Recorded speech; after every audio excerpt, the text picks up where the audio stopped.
Hello folks, Fred Marple here from Frosty's, New Hampshire, bringing you the weekly news from Frosty's. What's been going on this week? I'm going to try to sit still. It has come to my attention that last week some ladies was afraid that their eyes was going bad because this was happening, you know. They thought they was having a contusion or something, but no, it's just me rocking. So I'm going to try not to rock today for those of you who have that problem. Anyway, what's been happening? Last weekend, of course, the week before was Thanksgiving. I hope you all had a good Thanksgiving. By now, you have probably used up the last of the sliced turkey. Probably had enough turkey sandwiches to tide you over for quite a while. The last of the mashed potatoes has been ate, and you have probably tossed out that vegetable dish that Cousin Edna brought, which nobody liked and nobody really knew what it was. Now we are heading into the holiday season, and last weekend was the Snowflake Fair at the Frosty's Community Church. I've told you about the fair. That the ladies spend all fall getting ready for the fair, and it went quite well. The usual gorgeous, elegant crafts were there. The toilet paper, knitted toilet paper covers, and the decorated bars of soap. Elsie Franklin also made some Christmas wreaths that were made out of recycled plastic bags like you get from the market, you know, kind of torn into bits. Something different, not to my taste, but you know. Let's see. And of course the highlight of the Snowflake Fair was Bert Woodbury's homemade maple spirits, which he makes once a year. I don't know if I've told you about Bert's homemade maple spirits, but this stuff is like a cross between honey, rubbing alcohol, and hydrochloric acid. You take a shot of Bert's homemade maple spirits at the beginning of the flu season, there is not a germ in New Hampshire that'll stick around for a second dose. There's a lot of folks who say they wouldn't make it through the winter without Bert's maple spirits. And it also is good because in a pinch, if you run out of kerosene for your hurricane lamp and the lights go out, you can burn that stuff in the hurricane lamp. I'm just saying, folks. Well, let's see. A lot of the stores in town are getting ready for the holiday season, offering specials and such. And I thought I would, from here until Christmas, share with you a few of the specials. Out at the farm stand, Herb Cullen is doing a repeat of his. He sells this stuff. It's called Garden Marvel Fertilizer. And it comes in a reusable Christmas tin. Now this is wonderful stuff. I mean, this is 100% post-bovine organic fertilizer, folks. You put this on your poinsettia and it's gonna grow like a house afire, I tell you.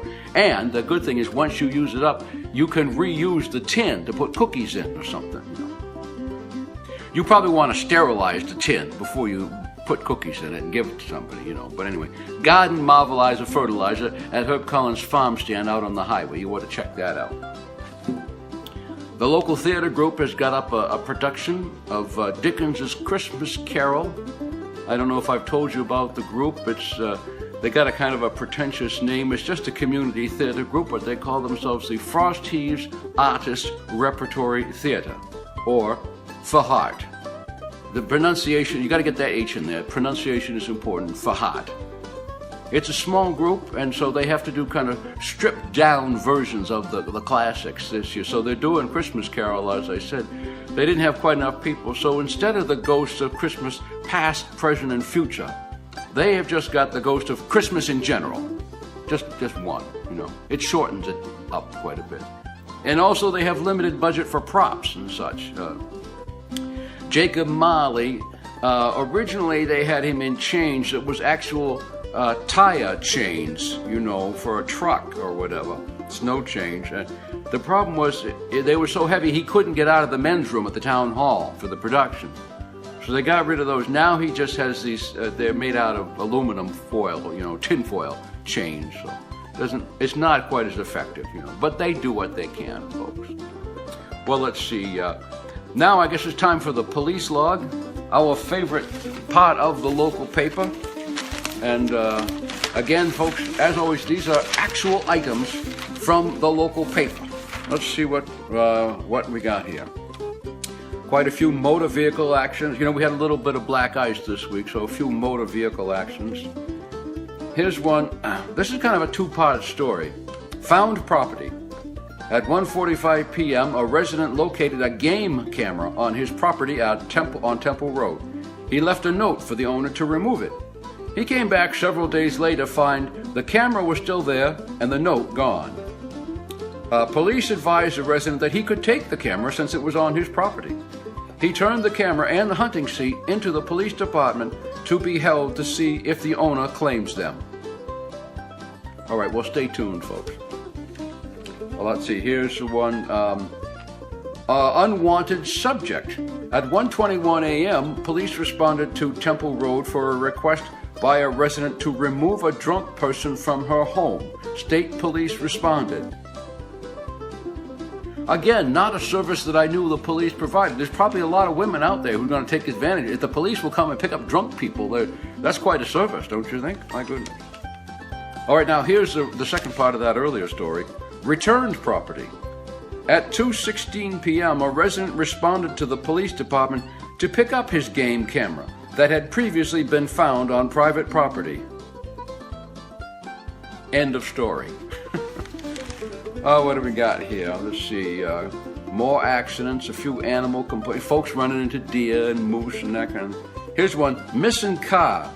A resident who reported their car stolen on Greenfield Road later realized they had forgotten where they left it.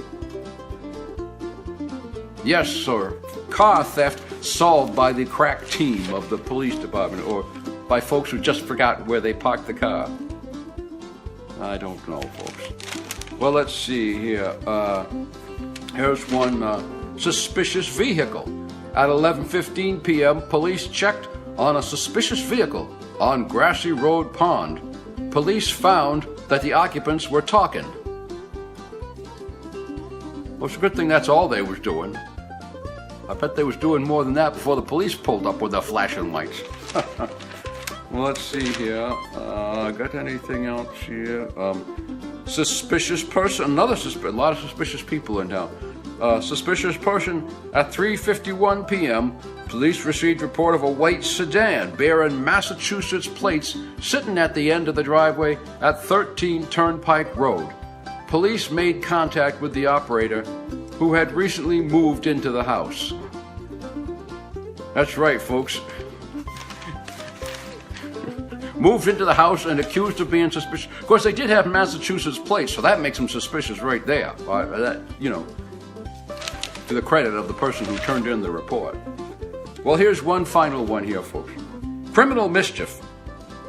At 9:10 p.m., police discovered that the police department and cruisers had been egged. A pickup truck was seen leaving the Fairpoint building. Now the question is, did they do some CSI work here to see were they white eggs or were they brown eggs? Because if they were white eggs, these folks were not locals. You know what I'm saying? That's a good way to tip off. I said that was the last one, but I do have one more here. Accident. At 5:05 p.m., police responded to a motor vehicle accident on Route 202 involving a 93 Buick Century driven by a 17-year-old girl from Ringe and a 2003 Chrysler Town & Country driven by a 17-year-old girl from Jaffrey. Both drivers were traveling south on Route 202 and both attempted to slow to turn onto Rand Road with the front end of the Town & Country colliding with the rear end of the Century. There were no injuries reported. The Town & Country was towed. What you have here, folks, is a violation which is known as driving while 17. Also, these are classic. It's surprising either one, a Chrysler Town & Country and a Buick Century. It's surprising. This must have been their grandfather's cars. Surprising that either one of them was damaged. Well, that's the police report, folks. Once again, I would like to thank my sponsor for the show. Once again, I don't have one. So Hope instead I'll do a little commercial. Hope you'll come and see me this Saturday night at 7 p.m. at the Community Church, New Boston. I'll be doing my Guide to New England for locals and people from away.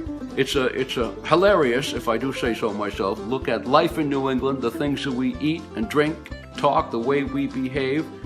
Tickets are only $15 in advance, $20 at the door, and you can get them at New Boston Hardware or at my website, at the church website, folks. So Saturday night, 7 p.m. in New Boston. Hope you can make it there.